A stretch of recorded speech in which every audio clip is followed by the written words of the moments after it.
everyone for joining us today. We're going to get started here. It's 6 p.m. We want to honor everybody's time. So the topic of this meeting is surrounding services within our county and city. So some overlapping topics that we're hearing as we've continued our meetings is, we need more services. We need to expand our services, or we need different services and provide more. So I'm hoping to start us off today. Maybe you guys could introduce yourselves, tell us a little bit about your role and kind of your goals as well as far as our community is concerned. So would you like to start, Larry? Certainly. Good evening, everybody. I'm Larry Imwalle. I'm the Homelessness Response Manager with the City of Santa Cruz. And in that role, I guess it's my job really to kind of be the focal point for coordinating the city's activities around its homelessness response. And we've got, I think it's 12 different city departments. Each department has a particular role in the space. And so trying to get us all on the same page and working together to implement our 3-year homelessness response plan is kind of a broad brush, kind of what my role is. And really what we're trying to do collectively is really try to reduce homelessness, connect people to services, get people into housing, so that we can make progress on this issue. Great. And I'm Kern. I'm the Deputy Director of the County of Santa Cruz Health Services Agency Behavioral Health Division. We are, our role is really to support the behavioral health needs of the community, the entire county, regardless of any demographic. And so we have some services that are payer blind, if you will, like our crisis services, access services. We do assessments for anybody who might have a need. And then we have the majority of our services are safety net for specialty mental health, which is a higher acuity, higher need. People are kind of at their worst. And then we run 2 health plans. We run the mental health plan, which is a Medi-Cal health plan for people who are experiencing mental illness. And then we have a drug Medi-Cal organized delivery system for people experiencing substance use disorders. And so we provide direct services ourselves, and then we fund community partners to provide services and manage the billing to Medi-Cal for those services. I'm James Russell. I work with Kern at Behavioral Health. I'm the Director of Access and Crisis Services. So Access is our front door coming into the county behavioral health system.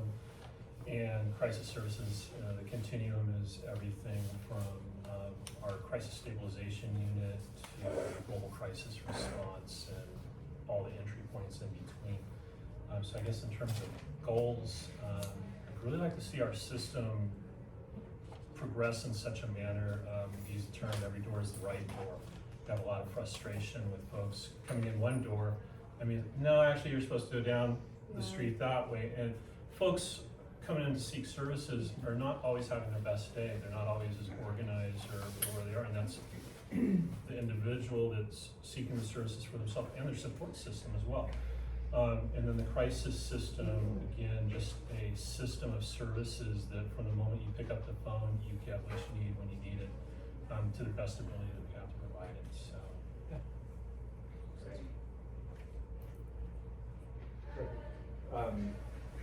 Sorry, you said something, the facilities, do you actually manage? So as Karen's mentioned, we have contract providers that do some services, and then we have county staff that do specific services. Currently, most of our mobile crisis response, whether it's our MERT team, Mobile Emergency Response Team, or our mental health liaison, those are county staff. Mental health liaison are co-responders with law enforcement. You're actually calling 911, you're getting law enforcement, but hopefully a trained clinician is going to show up with them for a behavioral health crisis. And our mobile emergency response team also has a youth component to it, where we're going out to the schools and stuff, and then to any facility-based thing and different things in the field that are deemed safe. How many of those are with law enforcement at a time, or is that a? So it's a MOU, memorandum of understanding with or agreement with several different agencies. So we're partnered with Watsonville PD, Okay. which currently has one operating Monday through Friday. And then we have 2 with the sheriff's office. In general, I'm just gonna say 8 to 6, 7 days a week, except holidays and vacations. And we have currently 1, we're hiring behind Danielle Lerman, who's recently promoted. So we have 2 that we provide to Santa Cruz PD, but currently we're at 1 operating 5 days a week, but we're gonna ramp that back up to 7 days a week there as well, 8 to 6. Okay. These crisis units, I think all of you touched on them. Would you say that there is enough service or enough staff in order to execute the need as far as these crisis response? And beds as well, I've heard beds are an issue.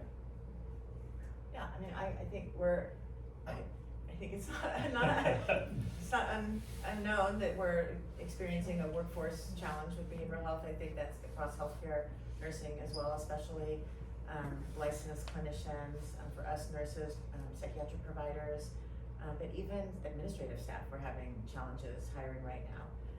And as are our community partners, so it's definitely a community-wide thing. So it makes it challenging to keep the services staffed at full capacity. And we're trying to mitigate that at the county level by working through some of the civil service rules for us to hire and maybe making it a little bit less quicker to move people through, and sort of, we just had 2 rules that the board of supervisors amended to reduce the amount of time it takes, for example, to get somebody in for an interview and things like that. So where there are those barriers, our personnel department is working through them. And then we're also trying to, or we are working with, for example, CSU Monterey Bay, San Jose State.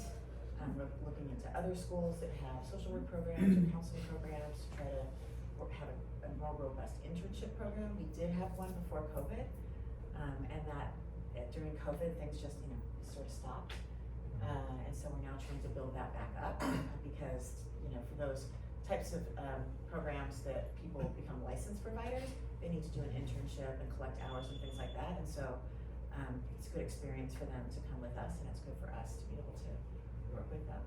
Expand the force, and Yeah, and hopefully, bring that talent to our county and have people fall in love with Santa Cruz and want to stay here. Right. Yeah. And then you mentioned beds as well, or capacity and service side. So, there's a lot of different types of services: outpatient, residential, intensive outpatient, partial hospitalizations. There's a wide range, inpatient hospitalization, and then the crisis stabilization unit that James mentioned. So I would say there's not enough capacity in our mental health residential or our crisis stabilization or inpatient right now.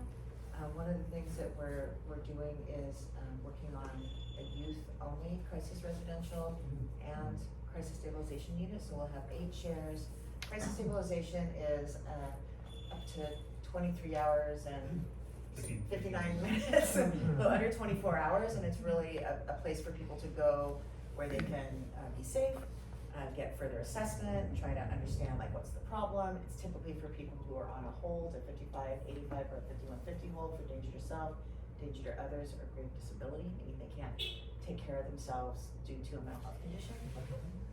And so for our previous system, as of up till June 30th of this year, we had youth and adults in the same CSU, and so it made it very difficult to manage capacity because of the way that the ratios work in licensing. You've got to have at least 1 licensed person for people, and you can't have adults and children in the same area. So it takes effectively, if there's 1 youth, it reduces by 2 additional beds because 1 staff has to go over to that side. So it's just, the design of it was, I think at the time, we didn't see the volume of people needing services that we're seeing now, and so we just kind of outgrown it. So we're building a new youth-only crisis stabilization unit with 8 chairs, and like I said, the crisis residential would be 16 beds. And the crisis residential is really for both avoiding hospitalization and also bringing people out of hospitalization and giving them a place to continue in a residential setting and treatment before they're ready to go back. I have so many more questions about this, but I know. That's okay. Go. I think we should run. I think the questions around the capacity are a big deal.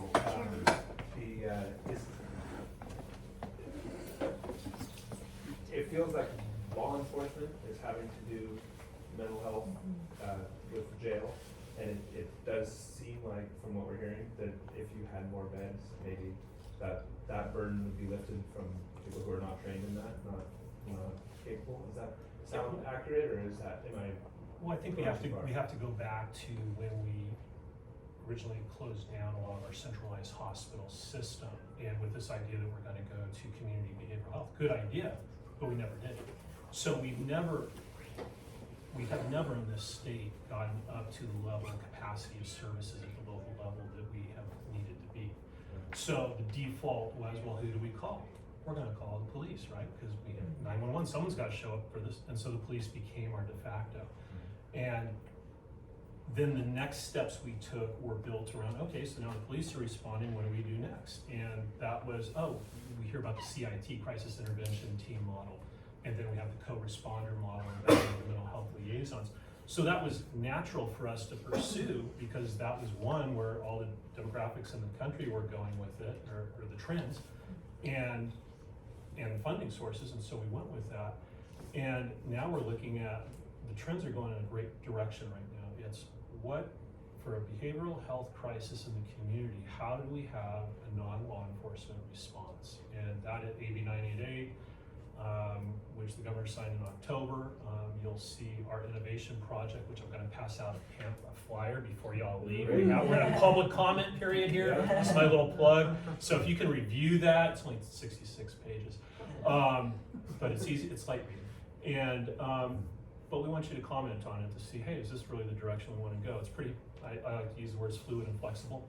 We know that we're going to hit some roadblocks in the way, and we're going to have to change course and stuff, but hopefully I'm getting back to your question here. We need to develop those services, and our innovation project is going to be looking at every point along the crisis system, whether it's how do we get folks from the ED to the mental health services, how do we get them out of law enforcement's hands as quick as possible, how do we, when we can, avoid law enforcement showing up to your door when you're calling for your family member in crisis. If it's not a safety issue, behavioral health can show up. And so we're looking at that over the course of the next 3 years and implementing it as we're looking.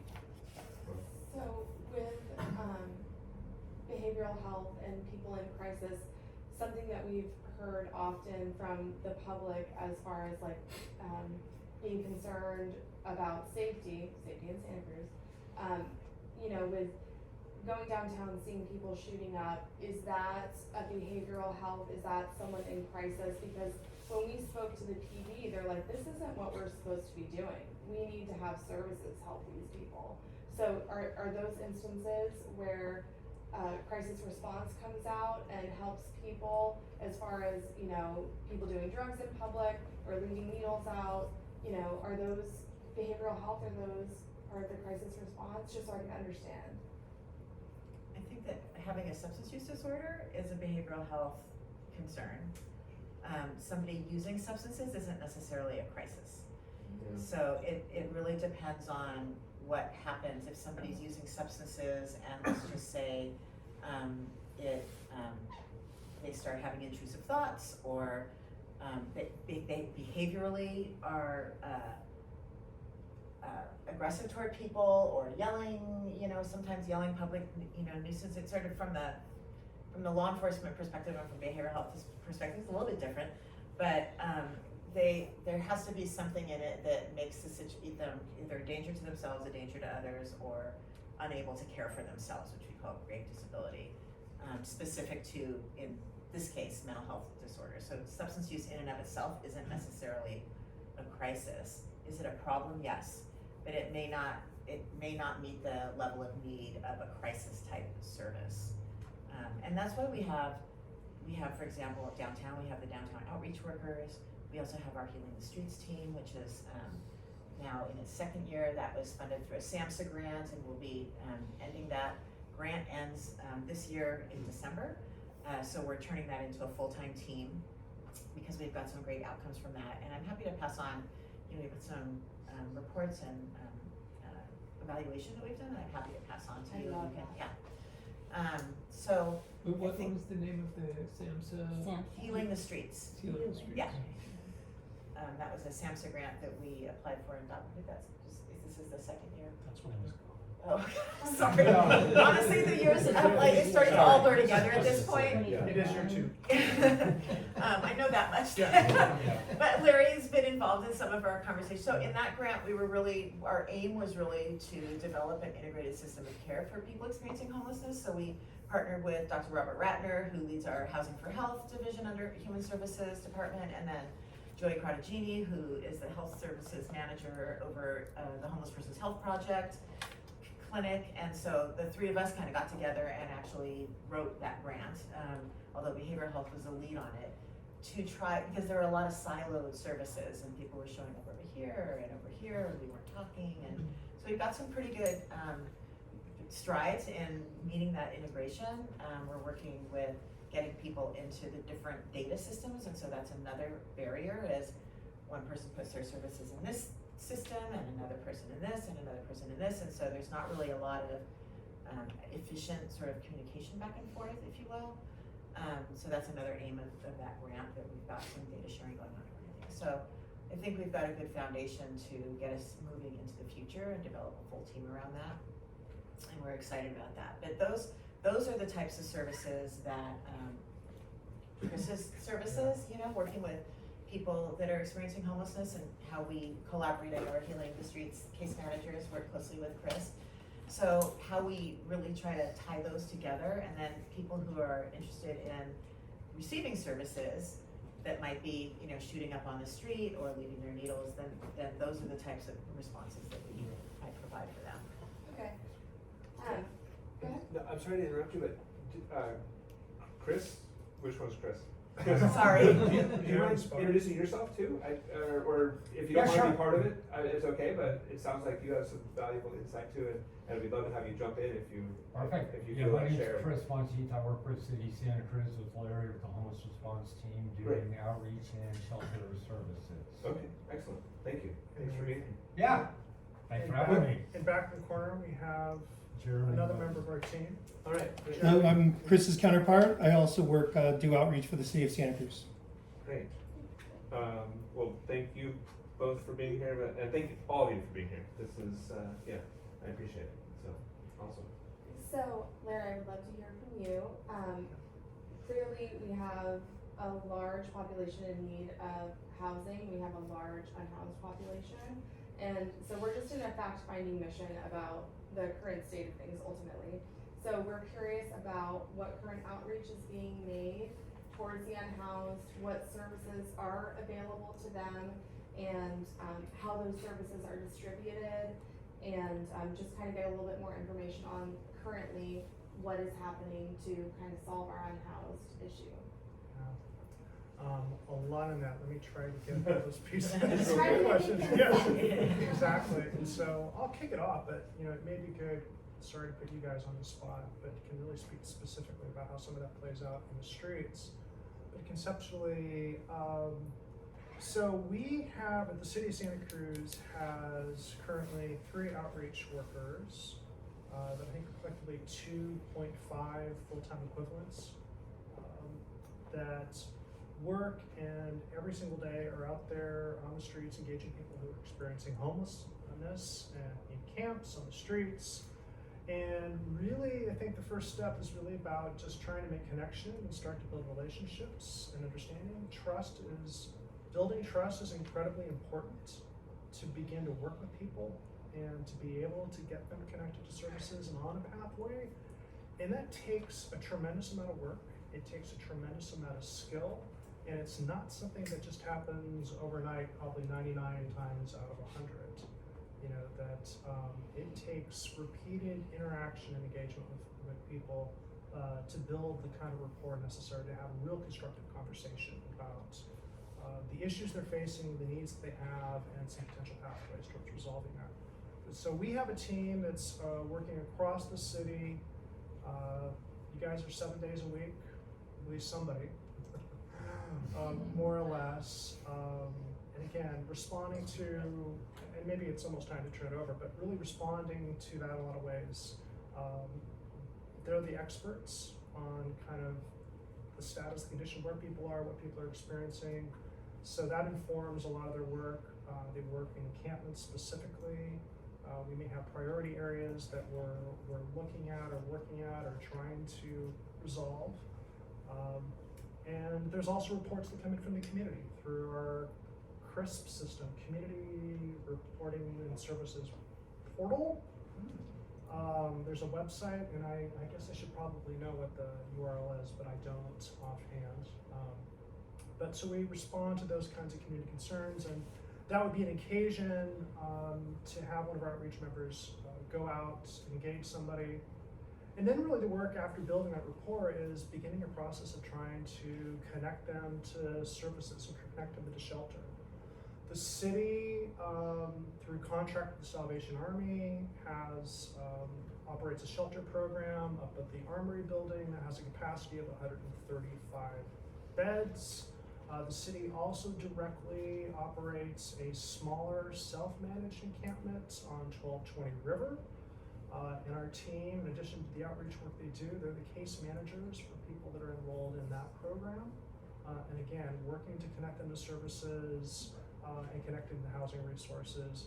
And oftentimes, as Karen mentioned, we work with other community organizations, and a lot of times that work is handing them off to another organization who is doing a lot of that work. So that in a nutshell is kind of stuff. We also do, since we're talking about services, in addition to the shelter services, we also have a safe parking program that, so the Tier 3, which is a 24/7 program, is also located up at the Armory building.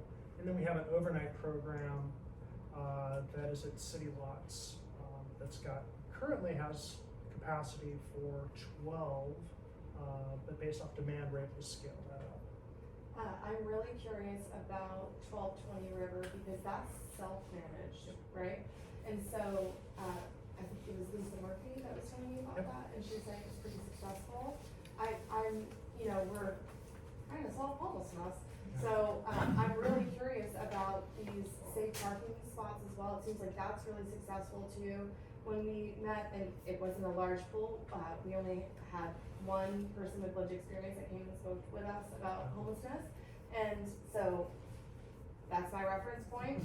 But he was mentioning, there are people that like to live outdoors, and there will be a small percentage of people that want to continue to live outdoors, even if there was a perfect world, right, where we didn't have this issue.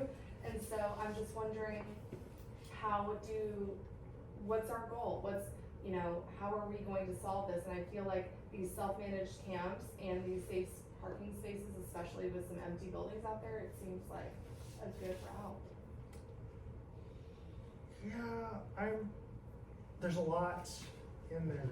It's so simple. Well, one, yeah, and I know that was said sarcastically, that's key. This is a complex issue, you're seeing the intersection, and some of the themes here. People are, homelessness first and foremost is a housing problem. That's right. Right? I think we can't lose sight of that. A lot of times, it's certainly there's intersection with mental health disorders, substance abuse disorders, but those issues exist among households as well, right? And sort of what's really, we just see it more because it's more visible. But first and foremost, but we've got to really work on this array of issues to really make progress. So we can talk about successful programs. I guess the one thing where I wanted to stop a little bit is that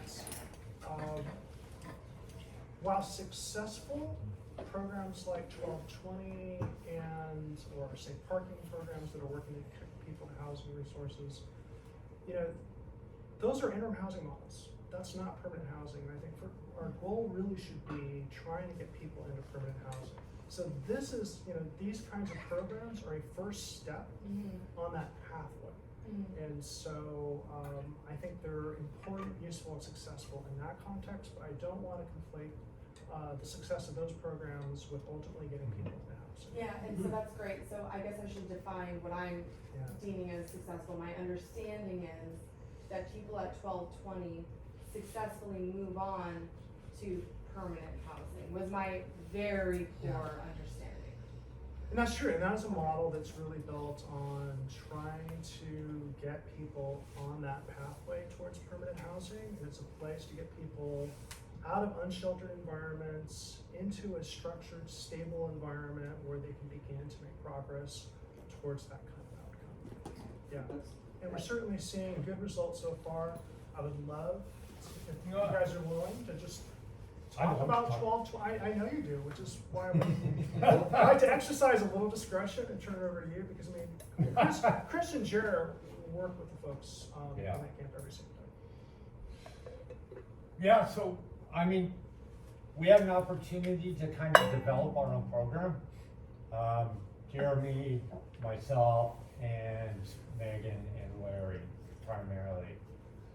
We looked at a lot of different programs, and Jeremy looked at a lot of the tiny home communities and how they were operated. And we kind of wanted to bring that to this encampment where people could be self-sufficient in an environment that was safe and that was kind of, people would uplift with each other.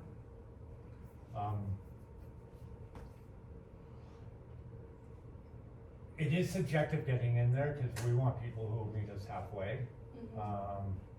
So that's kind of the entry requirement. That is our barrier to get into the program. We wanted it as low barrier as possible. Pets can, we have pets, people can come and go as they please. It's also an environment where, we connect with a lot of, especially county workers, to ultimately get people housed. I mean, when I go out to an encampment, it's like, I can meet someone and it's like, my first thought is, how do we house you? And then go through, whatever resource we have available that we think is best.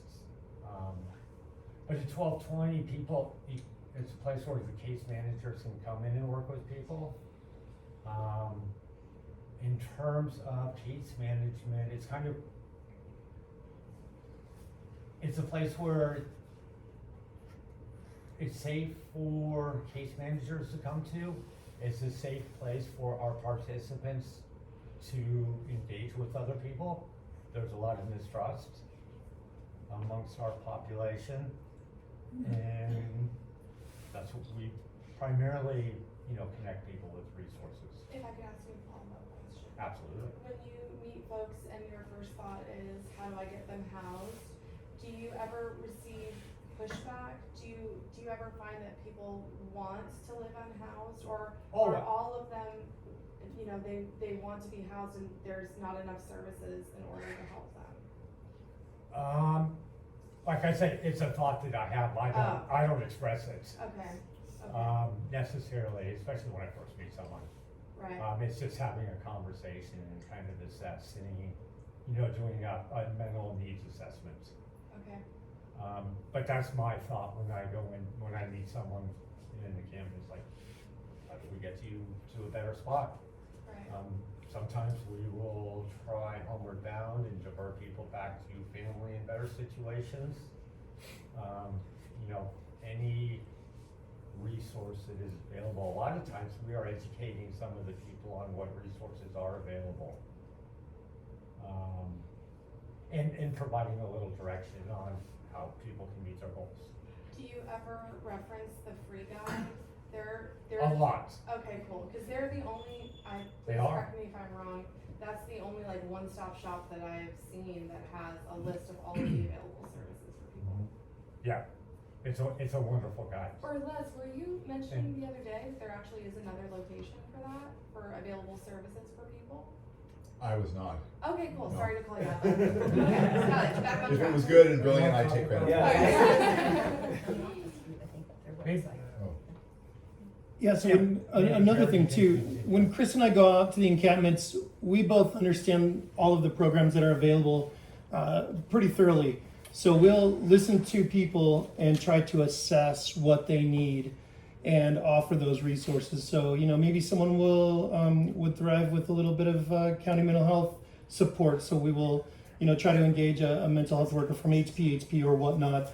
Maybe they'll benefit from substance use treatment. So we'll call our friend Rayan Jimenez, who is a substance use treatment specialist, and make that connection. Chris and I also have access. We can do the intakes for the Salvation Army shelter, the city overlook. So we have those spaces available where people can go get stable from a pretty chaotic lifestyle out there where they're living in the forest or wherever. We have Brian Lands, who works at Housing Matters, that we call on all the time to try to get people into the loft and XYZ. So Chris and I utilize all of these county and other nonprofit resources to try to determine where our clients what our clients could benefit from. So that's kind of what we do. We're like walking free guides, sort of, and assess people that way. What's that? There's only 3 of you, Yeah, on our outreach team, yeah, there are 3 of us. and that's for the whole city of Santa Cruz. Yeah. It is. But there are, with the county works, like was mentioned before, the downtown outreach workers, and HPHP goes out there, and the street team and everybody. Yeah. So there's a lot of other folks that go out there, but Chris and I are kind of we're the primary resource for the city of Santa Cruz. Housing Matters is currently working on hiring a new outreach specialist as well. We're starting to zero in on somebody, but we're really looking for the right candidate. Yeah. And how many do Housing Matters have? Just the potential one? Just the potential. Well, we only have funding. We only have funding currently for a single outreach specialist. We have another one that we have that is specifically for veterans, and another one that is also specifically for families. But this one that we're hiring for is specifically for just mostly single individuals or adult couples, things like that. Transition youth. I don't know how much people actually know, because we have a coordinated care system here, right? So Brian, can you explain how that works? Because it's not like you can just go into the forest and scoop people up and put them someplace. That's just not how it works. So Talking That's about what- coordinated entry That's system. what Chris and I That's what we do. Chris and I do that all day long. Yeah. but they have to go into it. They have to be into this county system to be able to actually get services. Well, we I can think- enter them. I think Right. I think if you're trying to You know pump a what I'm discussion saying. about the coordinated entry Right. system, I think that this is not a meeting for that. I think if anything, there will be a meeting that was specifically for that, because that is To a understand much how it larger works, conversation. But What are we talking about? Yeah. so coordinated entry system is essentially how people who are experiencing homelessness can get referred to the different programs that actually assist on a more direct level with helping people who get into housing. So, for instance, everything from CHAMP, which is a family housing program, to HDAP, which is a program that helps people who are disabled but don't have access, but are not yet getting disability benefits, helps them get the benefits and also potentially into housing.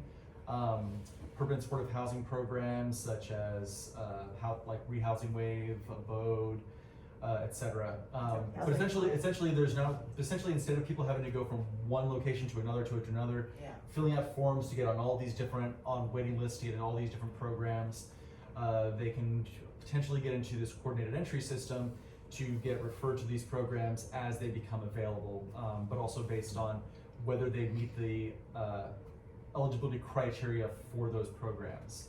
The county just recently went over to just revamped the way it's doing its coordinated entry system. Prior to 2023, it was called Smart Path, which started in April of 2018. It wasn't quite working the way the model wanted it to, so we're now trying to change it to it's more of a, again, bigger conversation that I think we can really cover in I this think that'd be a good meeting. conversation to I think have. that the point was to try to streamline it and use a tool that was maybe more inclusive and allowed more people to sort of get. And also better able to kind of identify people who are like the most vulnerable Yes. to prioritize into these services. Yeah. So basically trying to figure out okay, who are the people who might need a smaller amount of assistance, kind of like a leg up to get into housing, and then will be more or less be able to be independent on their own, versus people who have maybe been who are chronically homeless, people who are older, who have significant disabling conditions, where they're going to need much more of a more of a handhold, more support, and try to prioritize them into services. And that's kind of what this assessment is supposed to do. In the previous vulnerability assessment that was being used prior to in the past 5 years was really not gauging people on their vulnerability in an accurate way, in a reliable way. And so that's why the new vulnerability assessment called the Housing Needs Assessment was created to kind of like get a little bit more nuance, a little more of a qualitative assessment of people's vulnerability and some of their challenges. So not the VI-SPDAT. Yeah, the VI-SPDAT is No more. kaput. Right. Yeah, even the organization that created the VI-SPDAT was like, yeah, stop using it. Yeah. It's And not get to great. our special guest, Rob. Yeah. Can you introduce yourselves there, please? Oh, sorry. Right. I'm the guest experience. My name is Brian Lands. I am the guest experience program manager at Housing Matters. I've been working there for I think it's gonna be 10 years in November. I think. Yeah, I know, right? You're shaking your head. He hired me. Great. And yeah, so that's what I do. I was a service navigation coordinator there for a long period of time. I was also I also was the main case manager for Page Smith, which was the transitional housing program that we had there for a while. And I'm I've been doing the guest experience program manager for the past year. Well, thank you. Yeah. I guess if I can just add a little bit, you know, to this thread of conversation, I'm gonna act like a political economist for a moment. And we're really talking about port entry, it's a queuing system. Yeah. Because good point. shelter is a scarce resource. It is oversubscribed. Much like, and not unrelated, to the fact that our housing market in general here is a scarce commodity and is oversubscribed. You know, and it's not a coincidence that you read the news, Santa Cruz County is the #1 least affordable rental market in the entire United States. And we have well above average rates of people experiencing homelessness. Those two factors are not unrelated. So with that in mind, and with permanent housing as the end goal, does it make sense to create permanent housing in the most expensive real estate market in the country? That's a good question. The answer is yes. I mean, I think we need more housing, period, on all income levels is one of it. It is a sort of a different but related question because it then begins to intersect, well, what does it mean to be in the community? You know, so the solution is if it doesn't make economic sense, are we talking about exporting people out of their community where it is more affordable? And sort of what are the value judgments on that kind of model? And I think that can be, I don't think that's a path we want to go down to, but that's a value statement, not an economic statement. But certainly more affordable housing, building more supportive housing, figuring out how to subsidize and incentivize that is going to allow us as a community to have impact in both domains. Reduce homelessness, but also create more housing options for people all income levels. Makes sense. And housing doesn't have to mean that you raise everything and build from the ground up. There's all kinds of ways to do that. Housing, like infilling, is a wonderful way to do it, which I think the city of Santa Cruz is looking into that. So it doesn't have to be, we have to recreate everything and put in all the infrastructure. If you use infilling as an example, the infrastructure is already there, the zoning's already there. ADUs are another example. ADU, Exactly. yeah, or even retrofitting Santa Cruz has tons of single-story buildings, so retrofitting them to put at least one unit, one apartment space above, or even two if you could structurally handle it. I think also developing conversations around people being willing to rent to people who are in a tough spot, I think is very important as well. Because I think that people have a stigma that they attach to Section 8, and I think that education around that and around why it's beneficial for everyone, for landlords to accept Section 8, I think is also another piece of this that were interested in Well, exploring. and I speak up for, I'm not representing the board, but I will speak up for our model, which is that we have case management for 2 years and beyond. So that if one of our landlords rents to our people, they have hands-on case management and finances to back them. And that's a great model because we can ensure stability that, and then those landlords go out and go and say, yeah, it actually does work. Yeah. But I think that the case management piece is integral to that, and dropping somebody off after a month or 2 months or 6 months, you just, I'm sorry, but I've been in this for too long. And I think that people just don't know that that exists, and we even asked about that at our last meeting. I feel like there's so many pieces, and there's not like a hub where we can understand what's available to Well, everybody. that's why we're having these meetings. Right. Yeah, I'm putting them on, so yeah, I agree. Okay. The county actually funds 3 different community agencies, so Encompass, Front Street, and Volunteer Center. Community Connections provides housing support, so for people with mental health issues who get into housing, you know, this, as you're talking about, it's that same But kind a of. boat is not behavioral health. No, it's not Okay. behavioral health, but so for people though who need that behavioral health support, we've got several teams of successfully keeping Awesome. people housed and Definitely. providing that additional support, occupational therapy, skill building, things that help people be independent and be successful and stay housed, because that's the other part about getting housed is the staying housed. Yeah. Absolutely. But having case management for just your basic Yes. voucher is what's That's important. correct. Because there's a lot of things that happen in the first, it's almost like anything, in the first Yeah. 15 months, whether it's a child or grief, Yes. loss of a loved one. 15 months is an amazing amount of time Yes. to stabilize somebody. And I frankly think all the programs should have case management for, for at least that amount of time. Yeah. And so, are you saying that Abode is unique in That's that why I way? work there, yep. Yeah. So It's, Abode we are is unique in that terms we of having case give management. financial support for the first 2 years, if they need it, if they don't have the voucher. But if something happens, there's an income change, and suddenly they were paying $900 as their share, but they lost their job, and so they're down to just their, Social Security, we cover that for them. It's like, we try to relieve the anxiety that comes with losing your place, once you have a place. How do Section 8 holders find out about this possibility? I mean, Coordinate. where is the PR piece? Most Section 8 holders can't just get it. Yeah. Like that's part of one of the challenges and why coordinated entry exists, is because there's not really a place where a person can just walk up and say, hey, I need a housing navigator, I need a case manager to help me get housing. It just doesn't work that way. There's not a place to go to just like That's why I brought it to up. get a case manager by Yeah. request.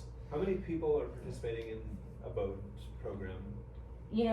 I wish I knew. Okay. I just keep my head down and help the best that I can, So Abode is not a program that is available to a Section 8 voucher holder of a low income or lower income.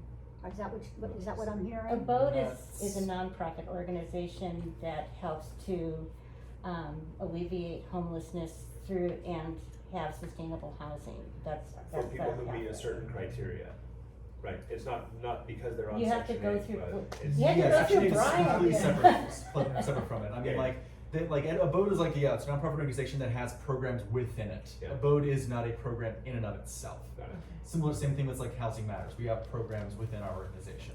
got it. Am I just completely naive to think that there are so many tiers here? I feel like it would be it's hard for me to understand, and I have access to the Yeah. internet. I feel like it would be really hard for somebody that's living in the forest. That's right. Right, Yeah. it is. So how That's do why we- the free guide is That's why we important, go that's why to these them guys are and do that important. outreach and build, as Larry said, that trust and build that relationship, and what Chris does and Jeremy does, But it's that's how we get them in.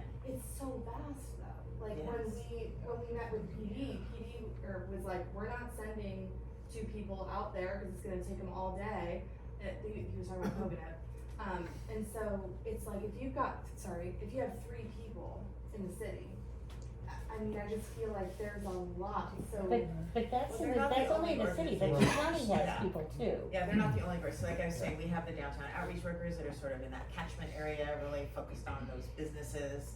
You The know, Front the Street Front has- Street, we have, for the Healing the Streets team, we've got 4 case managers and 2 peers, and we've got an outreach, and we've got, you know, so there's our Hopes team, which Rayanne, somebody mentioned, who has specialized in SUD, and then we've got Vic, that's an LVN that works with HBHB, so like if there's a medical thing, HBHB has a street medicine team, Healing the Streets has a behavioral health street medicine team, so we go out together into camps and Downtown Streets team, if you Downtown have- Streets team, yeah, so there's a cab,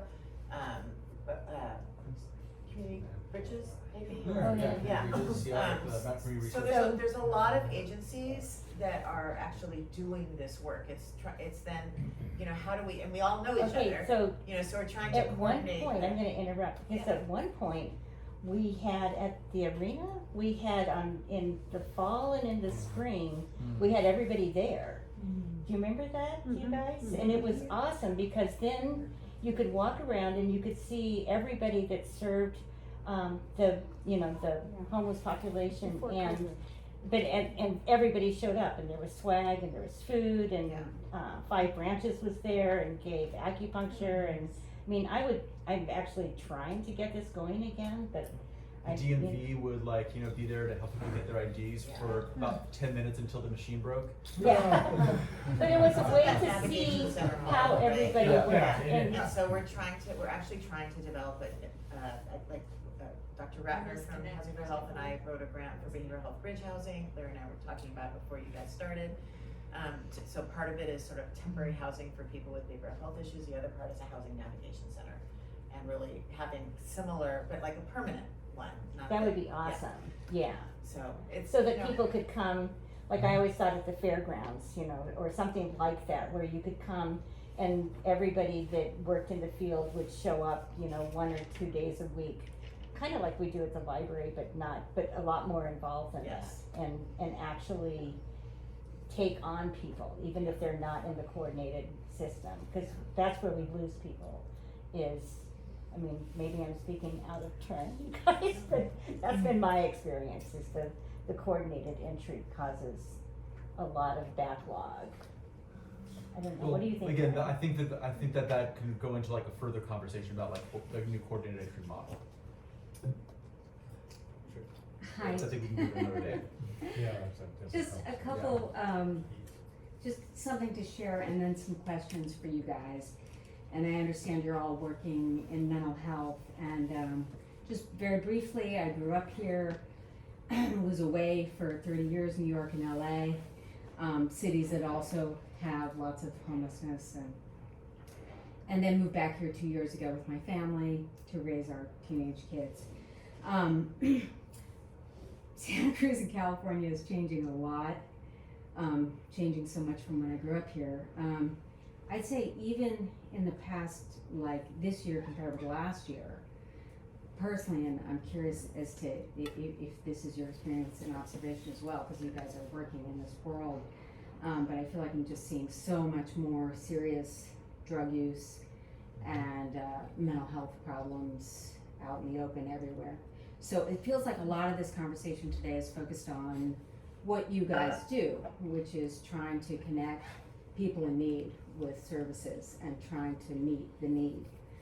But then there's also, there's the housed who live here and are trying to raise kids here and are trying to navigate this and trying to understand how we are in relation to this. So a couple questions along those lines, and to focus it there too.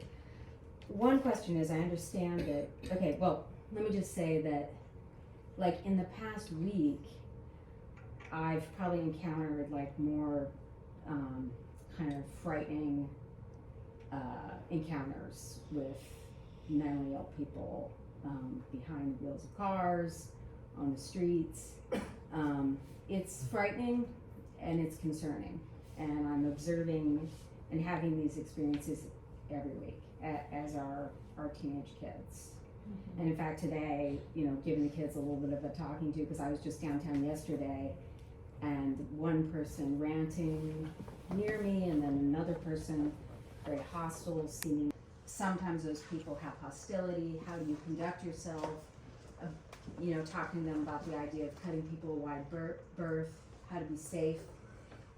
There's a tremendous amount of people in our city centers, on our streets, with serious illnesses, serious mental illness, serious drug addiction, and it feels a little bit like we're really kind of just making it up here.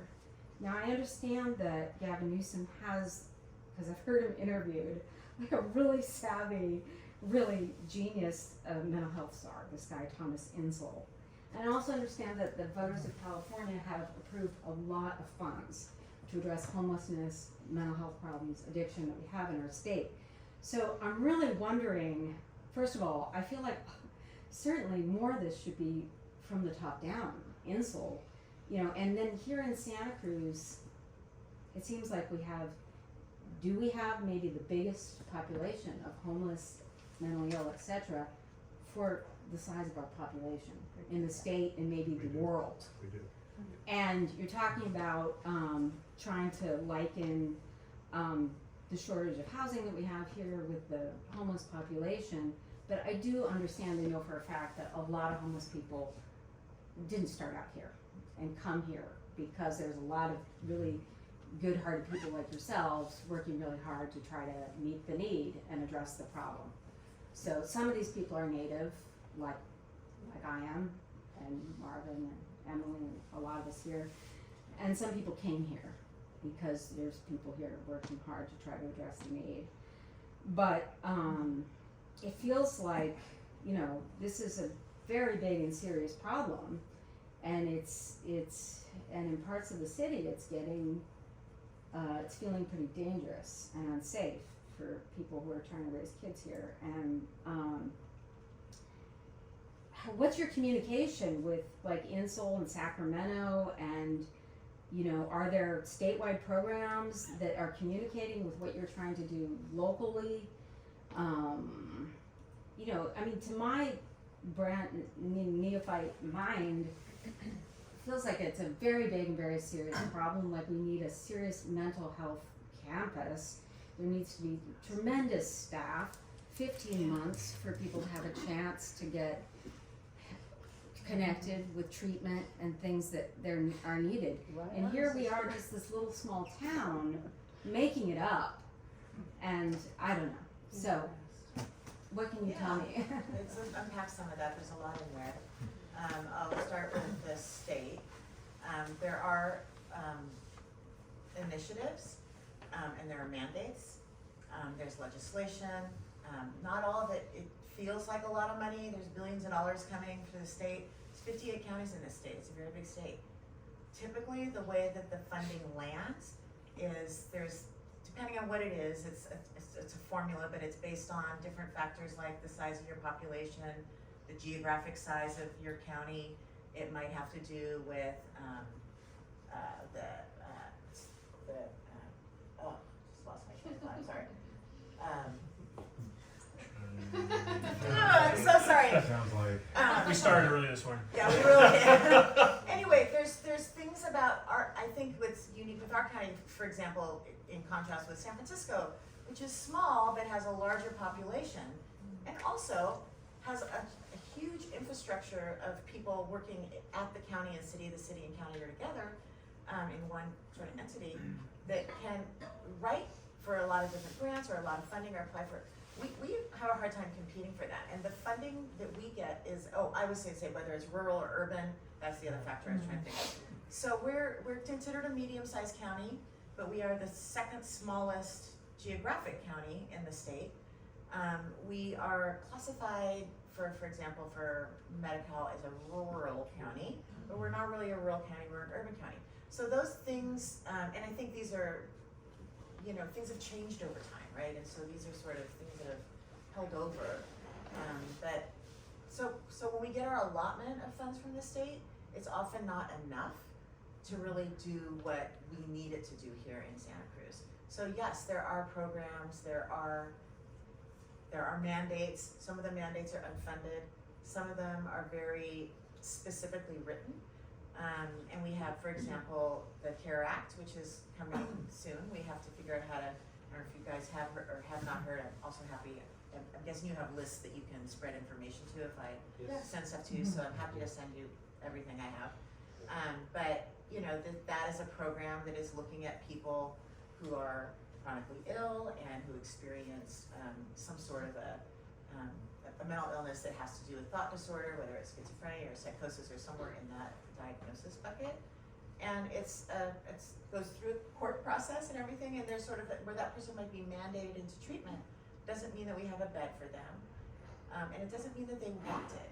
And so I think there's sometimes a disconnect at the state level of what the counties are actually experiencing or what the counties have the capacity to do. We're going through Medi-Cal reform in our state, CalAIM. The most recent initiative of CalAIM that we've gone through is payment reform. So this is, Medi-Cal is the state insurance that's tied to Medicaid. Our Medi-Cal at our state, we call it Medi-Cal because we're special in California. Everyone else calls it Medicaid. But basically through CMS at the federal level, which is, you know, if you meet the income eligibility for insurance, if it's 200% of the poverty level and whatever, then you qualify for Medi-Cal, which is great because then you have health insurance. But then the health insurance that we're now, the way that we're administering the plan, remember in the beginning I said we're the mental health plan, we actually have an insurance plan, and we also have a plan for substance use, the DMC ODS plan. Administering those plans is costly. The plans are moving from a cost reimbursement, which means that people tell us how much it costs to do the service and we pay them, to a fee for service, which means the states gave us rates and told us how to figure it out. Every state, every county in our state had different rates. Again, based on those formulas that I was telling you about. So in Santa Clara, their rates are much higher than our Santa Cruz rates.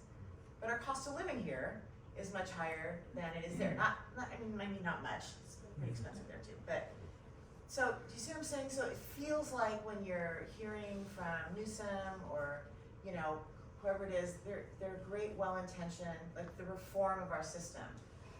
Great ideas, I think really well-intentioned, and maybe a little bit out of touch with what our county experiences in administering all of these mandates that we get.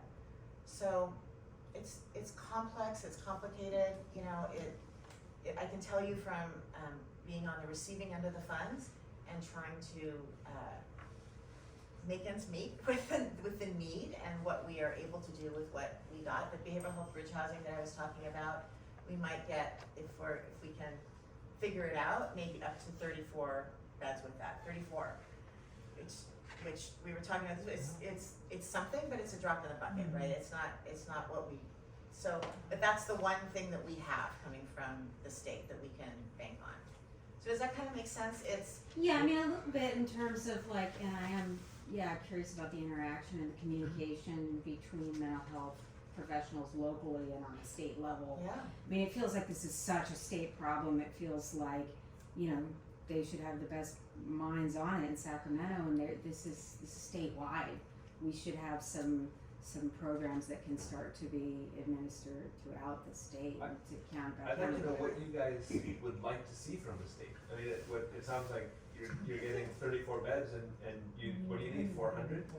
So I think, you know, that all these, when they push out money, you know, that money has to be budgeted at the state level. There's some revenue source that comes from, whether they're leveraging federal funds or whether it's a tax or, you know, whatever, you know, it's a limited pot of money, whatever it is. So it comes to us as a limited pot of money, and then we have to work with that limited pot of money and the rules around what we can use that money for to try to solve a problem, you know? And so that's kind of how it works. So yeah, we do advocacy at the state level. I know that the social work, National Association of Social Workers does national, each state has a chapter that does a lot of advocacy. The California Nursing Association does a lot of advocacy. So there are groups of providers that do advocacy at the state level.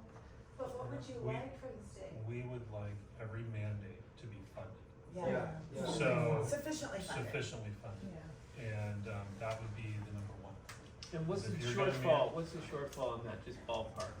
Oh, Which yes. is- Because again, we've never, Yeah, so again, we've never had the service infrastructure that we've needed from the time the hospitals closed down. So when we're talking about moving to care court and to these other more coercive type interventions, we're going to move someone who voluntarily is participating in a mental health treatment program out of the way to put someone in forcibly.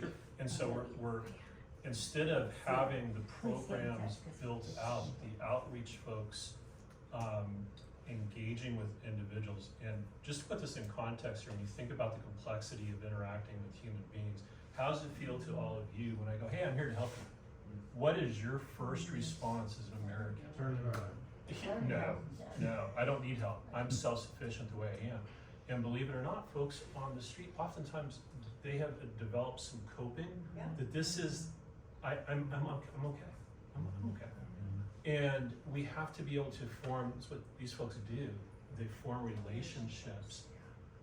They are reliable faces. And so we need to stabilize our workforce. We need to have those folks that are engaged. We also need a community that embraces our homeless community members. Because if it's us, them, I'm much more prone to stay in my little neck of the woods. And it is sometimes, it is like, I don't think so, I'm going to the other side of the street. But by and large, for the most part, except when those neck hairs are going up, when the neck hairs go up, you protect yourself and you get to the other side of the street. That's just common sense. But I think that, a community, again, that is trained in mental health first aid, have some minimal awareness of mental health symptoms. When we think about folks walking around downtown screaming, okay, two things there that I think of. One is, why are they downtown to begin with? I feel safe because I'm around people. Maybe one of the reasons they're screaming is, I might feel safe because there's people around, but I also want you to stay away from me. So there's a lot of different dynamics that can be going on in this individual who's had a lot of trauma. Now, again, that trauma is coming out, and oftentimes trauma comes out in a way that traumatizes other people. And I'm sorry, I just went off a whole bunch of bunny rabbit trails.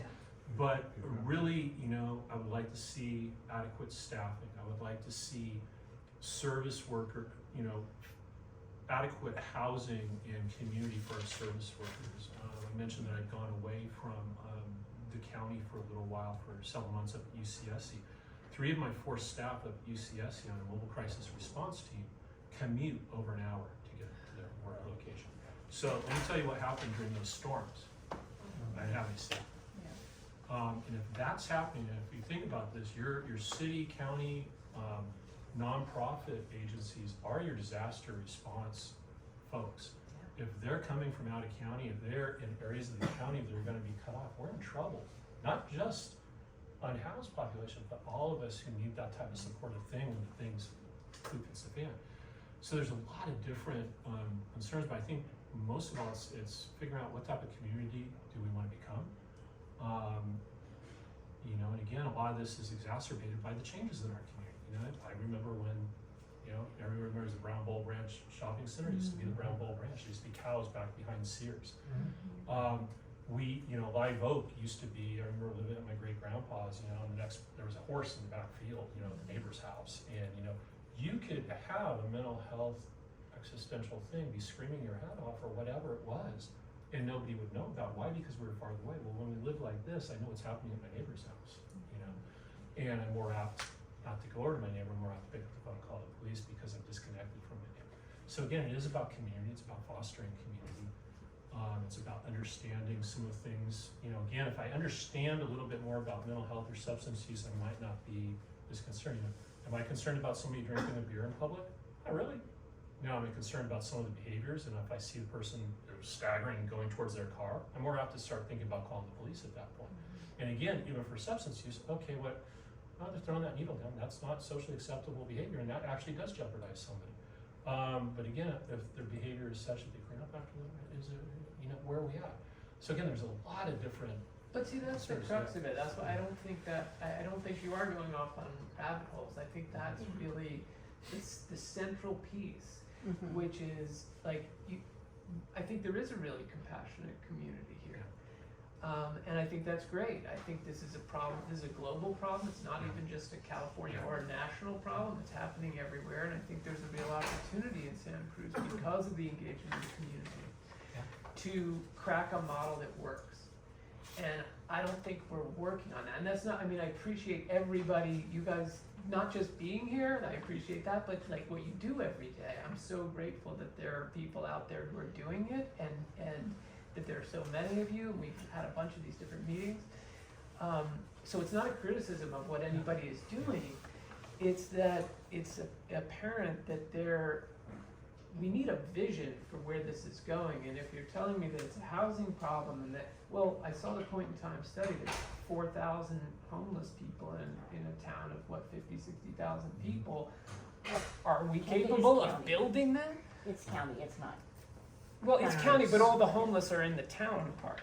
I mean, so fine, it's the county's responsibility, but like, are we capable of doing that? There's no indication that we would be capable of doing that, and what does that even look like? Could we even keep up with the influx of new people? So what I am interested to hear your guys' thoughts about is exactly how you do measure what an appropriate disposition is towards that kind of behavior when you see it on the street. We had another meeting earlier in the year where we were talking about the idea like, well, if you use services, you need to abide by the rules of the community. And so you can't be on the downtown mall sleeping on a bench drunk or with a needle on your arm or having a little bong party on the corner.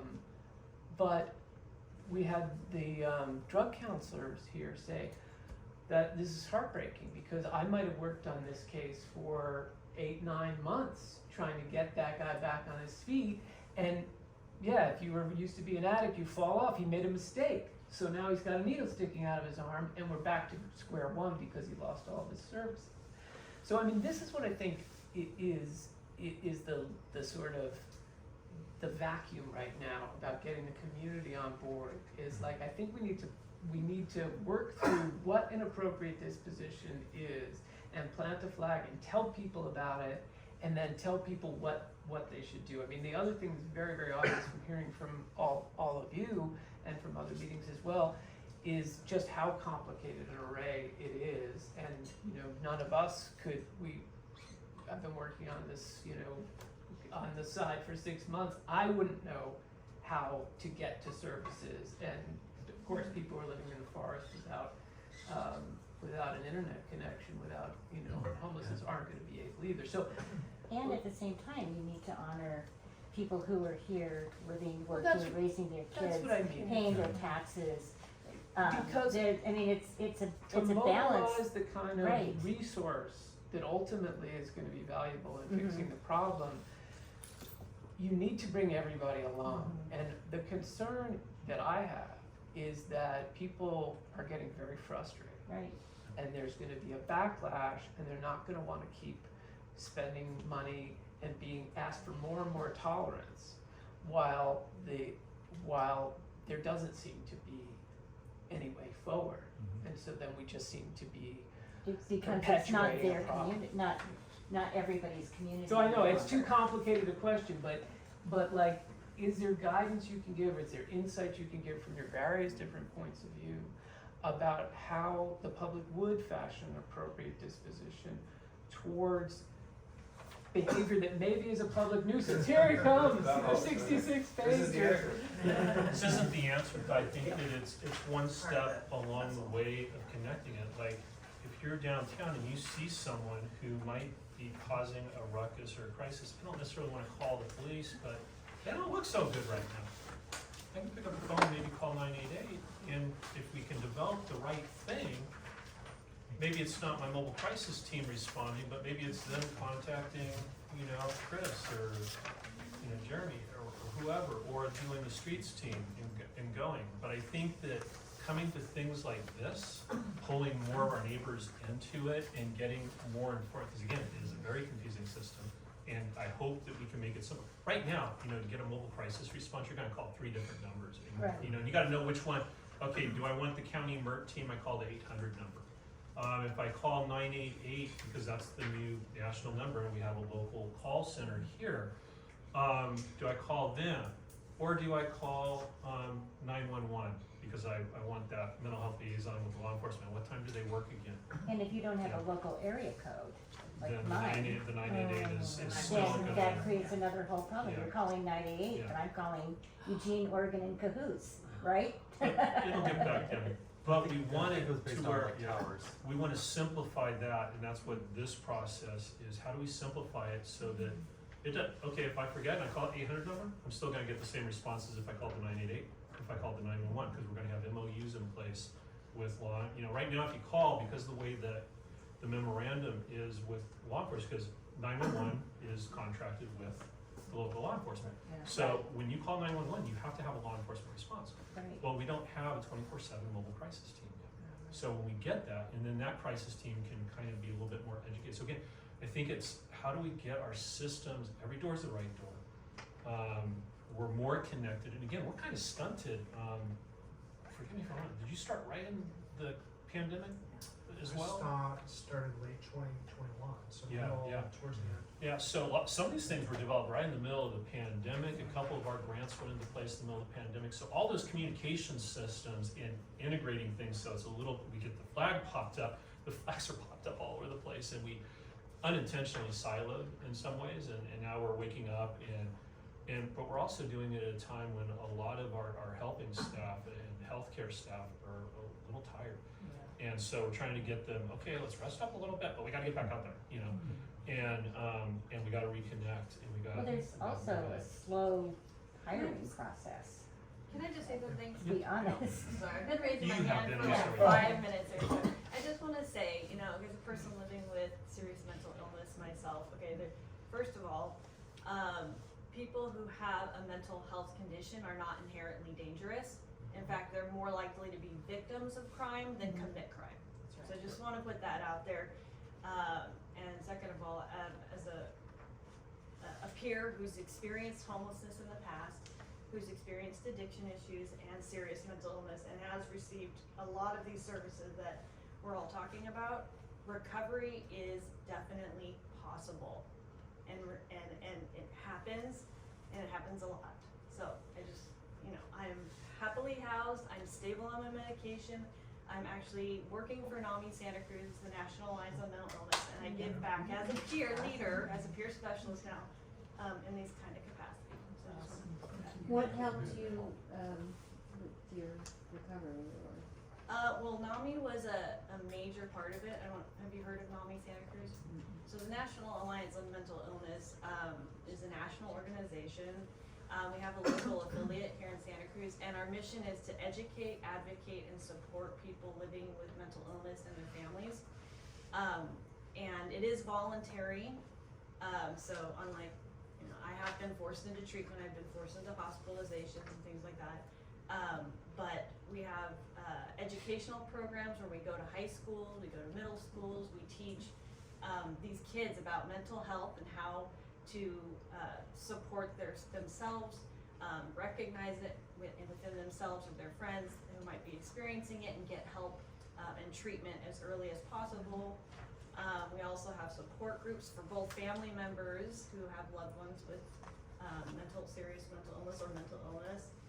We have peer support groups 3 times a week. These are all free resources that are available to community members.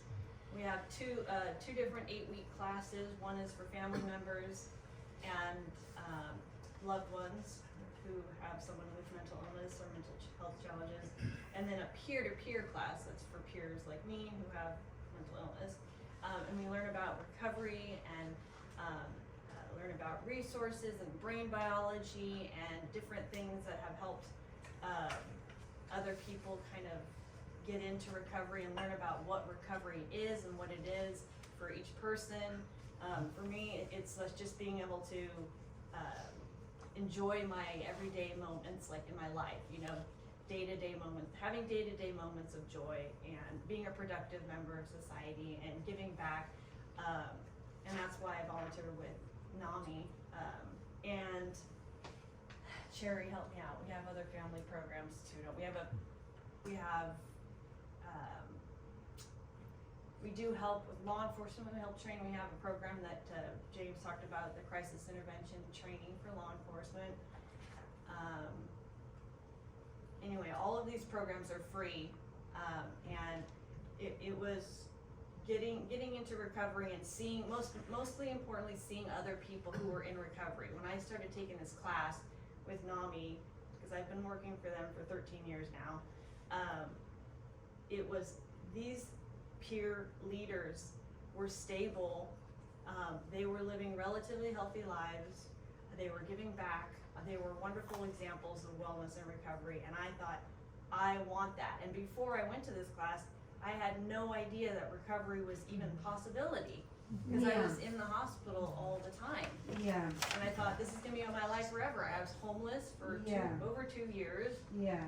That guy Ansel that I heard interviewed talked a lot about that peer guidance, peer support, peers leading the way. Yeah. Sounds like this has been so effective for you. Yeah. Is this are there obstacles for people connecting with this? Can this None. happen on a bigger Absolutely scale? none. For NAMI, No, no. it's free. It's free, you just pick up the phone and call. So is this something We like have a when you crisis guys line, are finding a crisis situation or finding people with mental health issues, do you connect them with NAMI? We support NAMI services, so a lot of the programs that Jeremy was talking about, we pay for. Right. Yeah.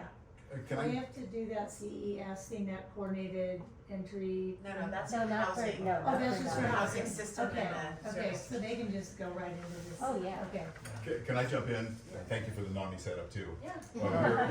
Mary and I are long-time NAMI volunteers. And I want to step back and talk about upstream some of the situations we're all talking about here and what's being done to address these conversations with local youth, specifically in schools. And so some of you might not know what's happening and really a focus, yes, it's long overdue, about mental health. NAMI comes in to classrooms. They have 3 different branches of a program called Ending the Silence.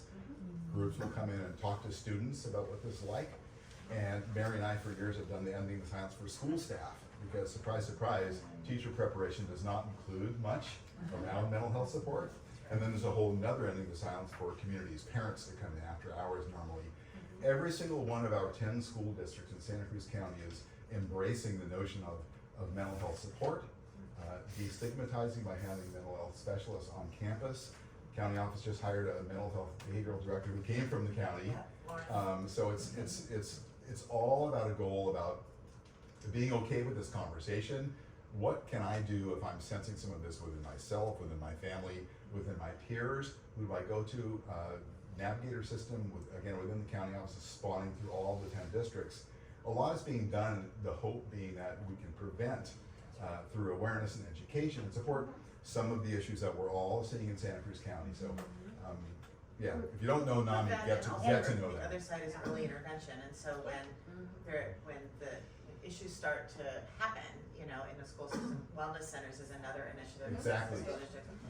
So that they're able to catch it and then ideally assess and try to figure out how to provide treatment for somebody Yeah, and look early for, on, look so for they more don't get to wellness that centers to wrong be, trajectory. Yeah. more wellness centers will be opening up in probably this school year. We also have some. NAMI's website, NAMI Santa Cruz, is namiscc.org, in case you want it.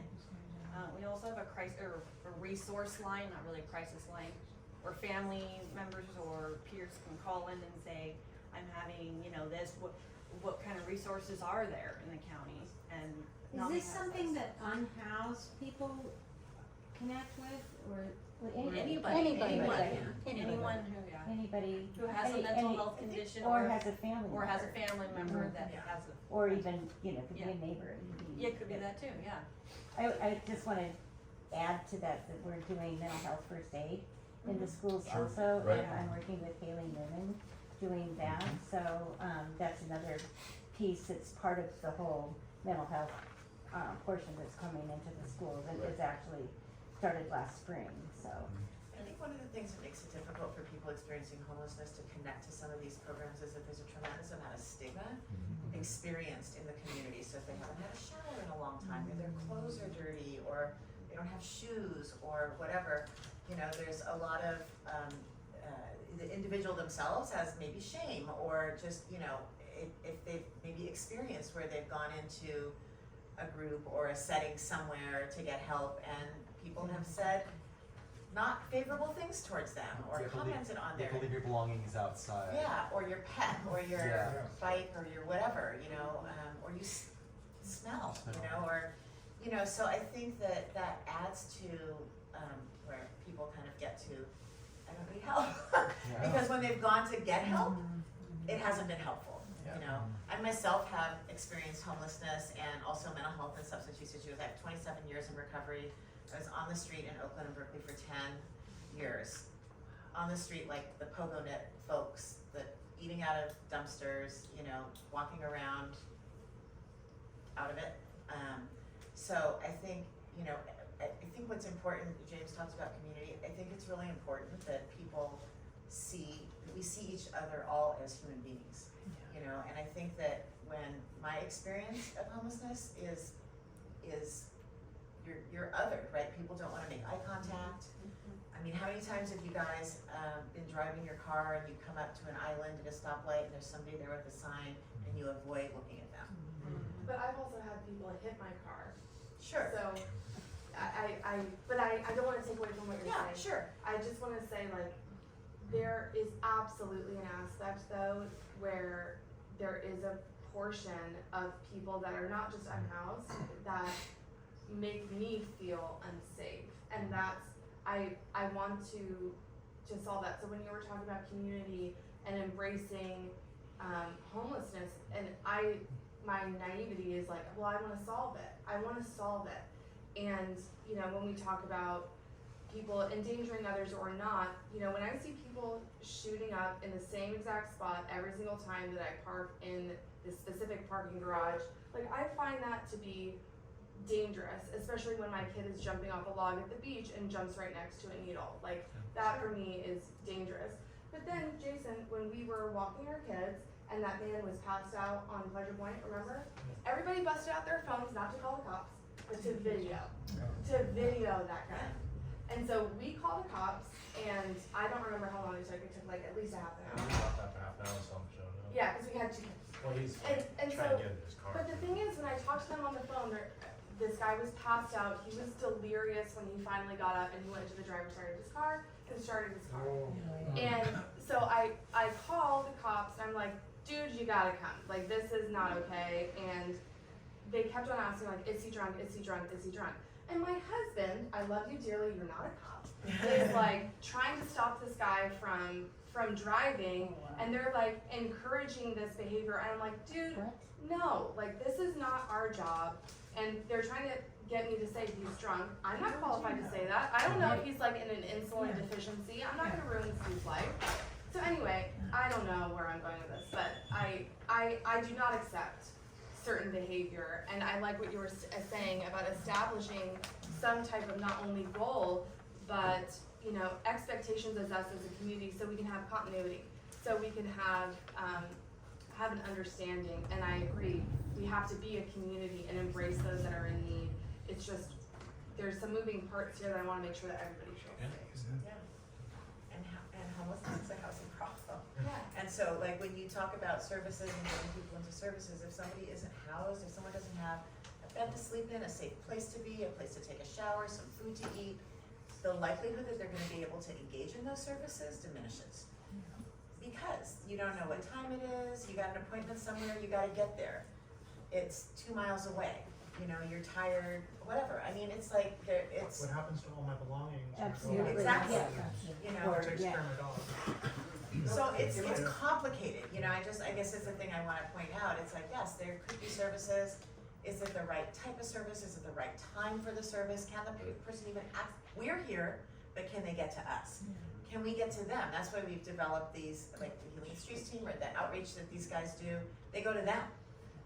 And that's the same with HPHP, you know, they go to them to provide those services to wherever they are. And that, I think, that I've seen here in Santa Cruz has been probably one of the most effective ways of reaching people, because we don't have the expectation that you have to come to us. But a better, a more proactive way would be to actually up the 988 system so that people could actually, like, if you saw that, Yes, you just call absolutely. 988, and, you know, then it's taken care of. You're- So when you have a chance to public comments, put that in there. Good luck, good luck. Yeah. Well, I think I mentioned that it seems to take forever for Santa Cruz County to actually hire people. So I'm from Eugene, as I mentioned, and we have Cahoots, and which is our 988 system that we've had since the mid-70s. And it's run by a private organization, which nobody calls the police. They don't call 911. They call Cahoots to come, and even if somebody did call 911 in Eugene, Cahoots would be sent.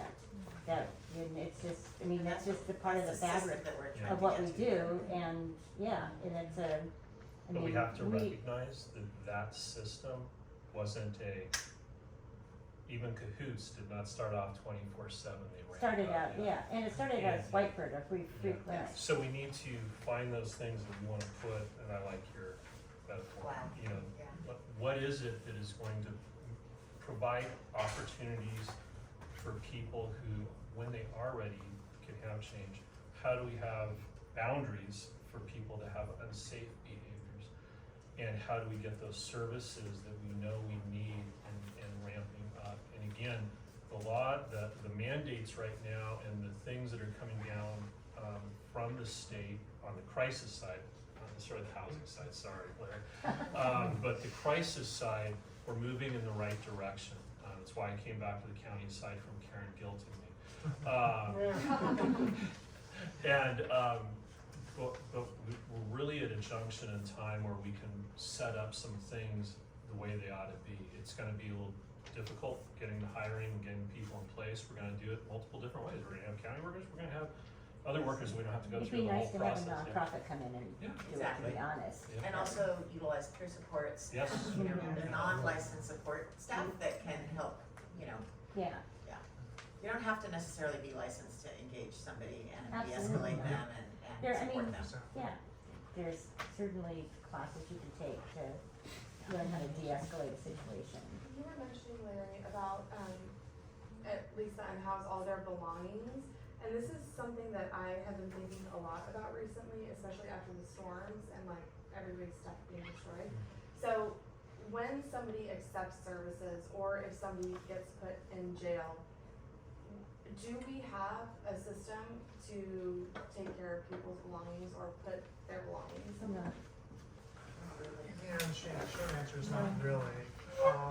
And this isn't the approach to solve the problem, right? Where it is actually taken care of is when they go to jail, right? So if somebody's arrested, there are legal provisions for storing their belongings for a period of time. If you're not arrested, right, there really isn't a system in place. So storage program, there's some communities that do that. That's something that we've looked at and talked about, where people can have access and safeguard their belongings. It's a program that's been a tool that's been effective in some of the communities to, again, help create situations that will make people more favorable towards accessing the services they need. Wasn't there a place at the end of Felker that had lockers? Yeah, the They warming did. center, Yeah. Footbridge, yeah. So Footbridge, yeah, what happened so to that? they closed last November. Cause they had people that could do showers, and I think in charge of Right. phones, and they had lockers for their Yep. stuff, Yep. and that's gone now. And it closed because funding. Funding, I'm guessing. That's what happens And is these. was it an Yeah. effective thing that should be brought back, or is there a better solution? Or? I think, and again, because that's a question, I don't know all the reasons why they didn't have sufficient funding, what their donor base, what their business model was. Speaking generally, a need for those kinds of services and having that capacity is absolutely valuable, Yeah, right? yeah. And so I think figuring out, what organization might be interested in doing that, what the funding model is, business model, all of that. Locations, again, it's another intersection. We're talking about all these things. The other elements of developing programs and services, right? We talked about challenges in the labor market across the board. So yeah, it may be harder to hire at the county because of some of, public agencies being public agencies. But our nonprofit partners are struggling to really, we get grant funding to start programs, and it takes 6 months, 9 months to get some of those services up and going, because you get contracts in place, then they start to try to hire, you go through a whole hiring process, you can't find people, you rehire. Location, Sessions, right? The location. location, Is that- people are all, not in my backyard, I don't want that in my. No, not Yeah, so that's an Some element. people are, not But a everyone. lot of it is low pay, which abode does not pay low. So, I mean. You're a where walking is- commercial for no pay in Abode. Santa Cruz. Yeah, So that's well, I another mean, yeah, problem. abode should be like the whole thing, but. Yeah. Yeah, Most I of mean, our staff don't live in this county. Yeah, I mean, the county pays okay, But but, most but county if you staff look don't at live in- Encompass, Right. if you look at Encompass, Front Street, any of those programs, I mean, seriously, like, around $20 an hour? Yeah. You know, it's like ridiculous, how do you live on that here? Please, we'd love. Yeah, I'd like to talk about belongings. When Chris and I get somebody into shelter, we have access to the city vehicles that we can help them load their belongings into and deliver them directly to the shelter where they're staying. Nice. So yeah. Other agencies where they have, if they're connected to services, sometimes their case manager will hold on to their belongings for them, or, you know, we've got storage sheds for people to put their stuff in, you know, type of thing. So I think hit or miss, you know, depending on if you're already engaged somewhere or not. Before I came back to California, I worked up in Portland for almost 6 years. And our agency had, like, we get storage containers, and we Right. had them in different places throughout the city. And, you know, people would be able to come and either store them like during the day. So if you want to look for work or services or whatever it is, you can come, put your stuff in. We had a whole system of checking it in, checking out, all of that. We didn't get rid of it if you didn't show back up, you know, type of thing. Right. And that enabled people to have a safe place to put their stuff, so they didn't feel tied to their spot. So you don't have to schlep it all over Schlep everywhere it you or go. feel tied to your spot, because Yeah. it's too much to schlep, you know, so. You guys still have the Santa Cruz County Behavioral Health used to have a storage unit, like back when I was homeless, and they did put stuff in there. Yeah, we don't currently have a storage unit. Oh, We do okay. have a container on the Imwalle campus that we can store some, Oh, okay. you know, yeah. So in terms of shelter right now, temporary shelters, beds that we have, are there vacancies right now, or are we completely full? There's always some small amount of vacancy because of turnovers, either people getting housed, people who, you know, aren't successful in a particular shelter environment. But effectively, we're at capacity, you know, on a regular basis. So there's not sufficient shelter or temporary housing space. And I for think, the didn't needs. the Watsonville just close? The Salvation Army. Yeah, Not yet, no. Salvation Army is supposed to. that's what I heard. And then I wonder for like bathing facilities for people who aren't housed and aren't in a shelter, are there facilities where people can go to bathe? Housing matters. Yeah. We provide hot showers 7 days a week from 7:30 a.m. to about 2 o'clock. I think is like last call to get on the wait list for it. How many stalls do you have? We have two non-gendered, 2 men's, 2 women's, and then we have the same amount of restrooms as well. Oh, and then we also have like 2 porta potties outside. The rotating shelter program also has Shower the People, which is a transportable shower system with 2 stalls. And it's available at the various locations. Is that the church one you're The talking about? church, yeah, it's the church-sponsored rotating shelter Is that program. AFC's mobile shower unit? What's that? Is that Association of Faith Communities Mhm. shower unit? Yeah, so they have 2 stalls. I wanted to ask about your response and your appraisal of the grand jury report findings. Yeah. And also, I'd like some feedback on the issue of our paltry number of 16 psychiatric beds, and if there is an effective push that could be made to boost that number to be at all reasonable, given our population. Are we being kicked out right now? That's an idea as well, like a 5-minute warning, but.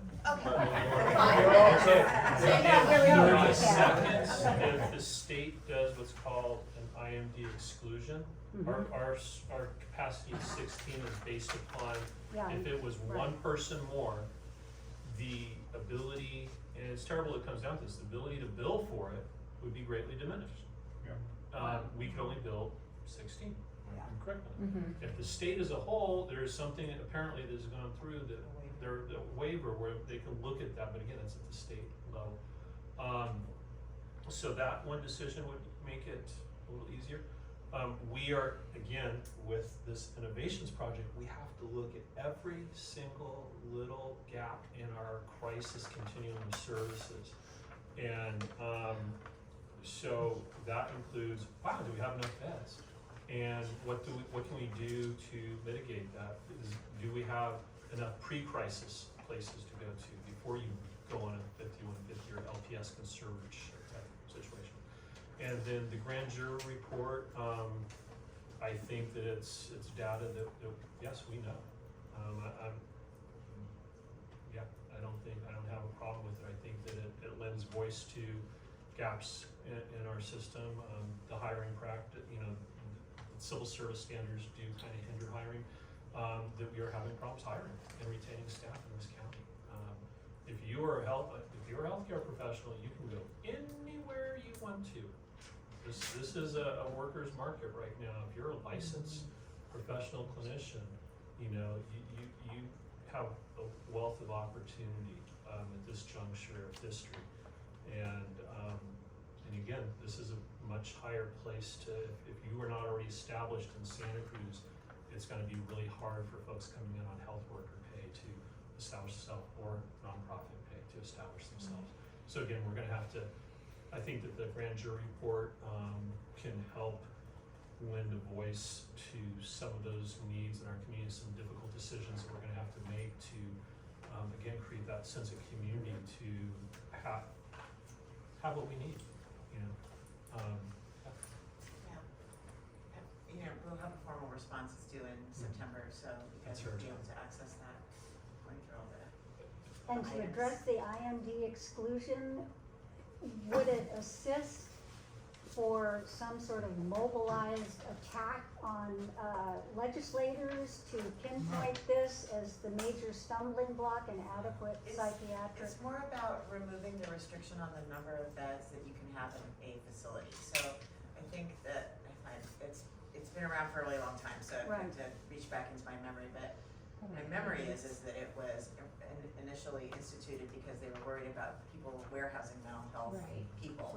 And so they didn't want to have giant, They want to move away from the state hospital. Exactly. And so they limited the number of people that could be in one facility, and that's kind of, and it's in some ways governs also certain types of residential facilities for mental health, and so it makes it really hard to have, like, for example, our crisis residential, or we have Telos, which is a crisis residential program, and then El Dorado Center, which is a step down from that. We're limited by that waiver to the number of beds that we're able to have in one program.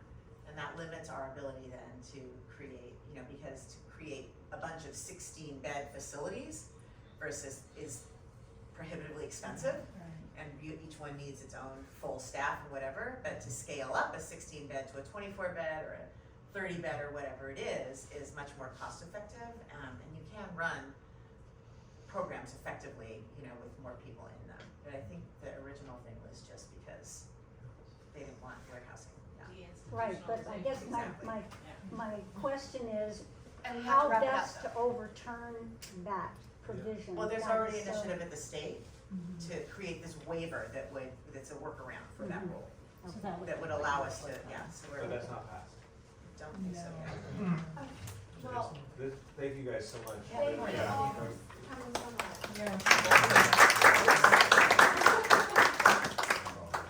Have us back anytime, and I'll email you, a bunch of stuff. Oh, please.